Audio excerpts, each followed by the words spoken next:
Welcome back to my channel Techno Trend Zone. Today we're diving into one of the most exciting upcoming releases from DJI, the DJI Neo 2 drone. DJI has consistently set the standard in the drone industry, delivering cutting-edge technology for aerial photography, filmmaking, FPV flying, and recreational use. Their reputation for innovation has made them the leading name in drones, and the Neo lineup is particularly fascinating because it blends affordability with features that appeal both to beginners and enthusiasts. The DJI Neo, the first model, in this line, was one of the company's cheapest drones but surprisingly versatile.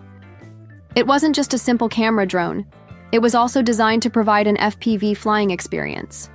You could connect it to your smartphone, use the DJI RCN3 controller, or even pair it with FPV accessories like the DJI Goggles 3 or N3.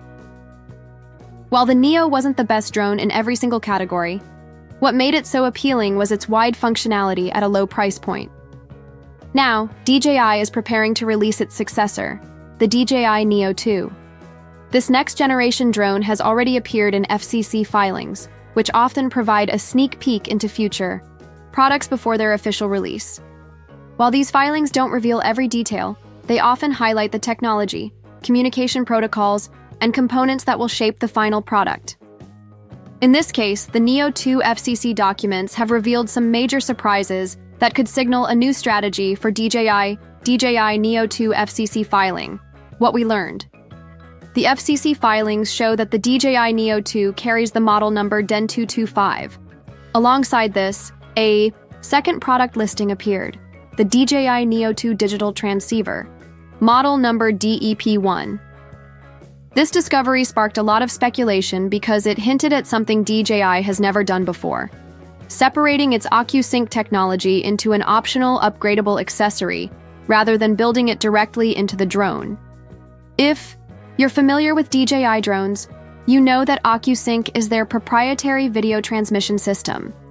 It allows drones to connect seamlessly with remote controllers and FPV goggles, delivering high-quality, low-latency video over long distances. In nearly every past DJI product, OcuSync has been built into the drone itself. The original Neo, for example, supported both Wi-Fi and OcuSync out of the box. However, the Neo 2 FCC documentation tells a different story.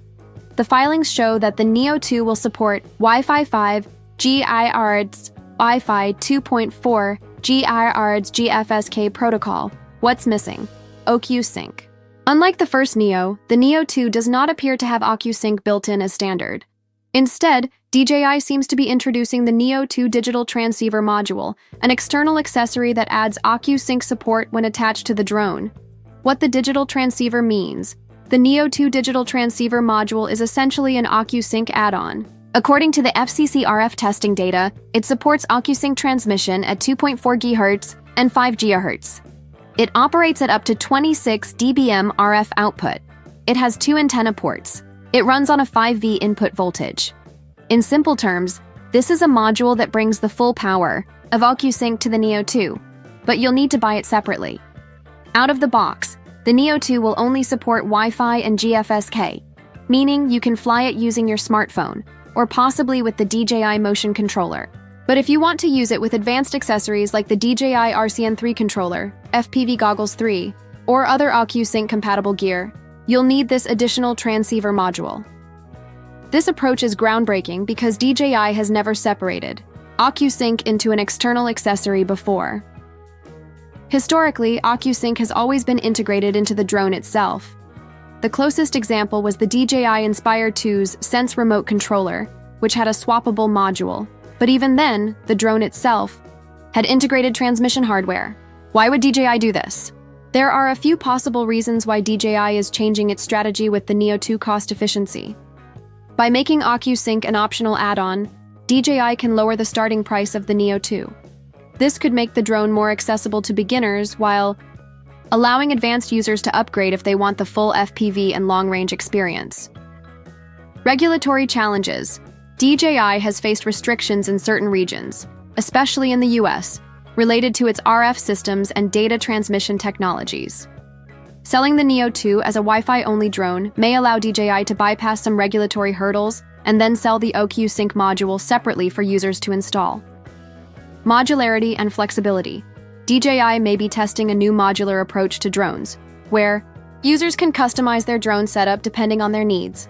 A beginner may be happy using just Wi-Fi with their smartphone, while an advanced pilot may invest in the digital transceiver to unlock pro-level performance. How the Neo 2 will work in practice based on the information we have. Here's what we can expect. Standard Neo 2 Fly with your smartphone using the DJI Fly app. Possible support for the DJI Motion Controller. No support for OcuSync accessories like RCN3 or Goggles 3 out of the box. Upgraded Neo 2 with digital transceiver full. OcuSync support. Compatible with RCN3 remote controller. Works with DJI FPV Goggles 3 and N3. Provides stronger, longer range transmission and lower latency video. This dual model approach is unusual because DJI typically releases two versions of a drone, such as a standard and a pro model. Instead, the Neo 2 may launch as a single Wi-Fi only product, with OcuSync available through the transceiver module. Camera, battery, and other specs. The FCC filings don't provide many details about the Neo 2's camera, flight time, or design changes. What we do know is that the battery is slightly larger than the original Neos, which could mean better flight times. It's almost certain that DJI will improve the camera, since the first Neo's image quality was decent, but not groundbreaking. A new sensor could make the Neo 2 a much stronger choice for aerial photography and videography. There's also speculation that DJI could release an upgraded OcuSync Air unit based on the Neo 2's camera system, but so far, there's no concrete evidence of this. Why the Neo 2 is a big deal. The Neo 2 represents a major shift in DJI's drone strategy. By splitting Wi-Fi and OcuSync into separate options, DJI is expanding accessibility. New pilots can start flying without a large investment, increasing modularity.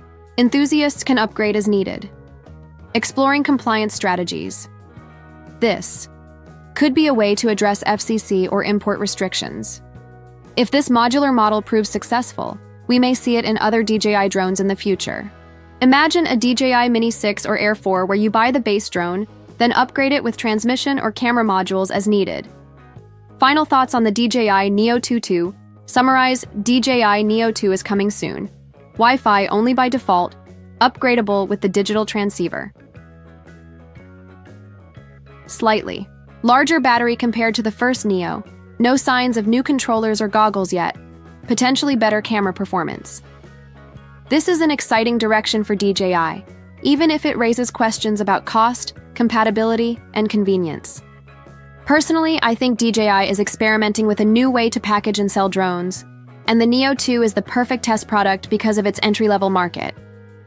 When the Neo 2 officially launches, I'll be testing it thoroughly to see how well the Wi-Fi-only version performs compared to the OcuSync upgraded model. If DJI has pulled this off correctly, it could change how drones are sold in the future. So, what do you think about the DJI Neo 2 and the idea of modular OcuSync? Is this a smart move by DJI, or just a way to squeeze more money from consumers? Drop your thoughts in the comments below. I'd love to hear your perspective.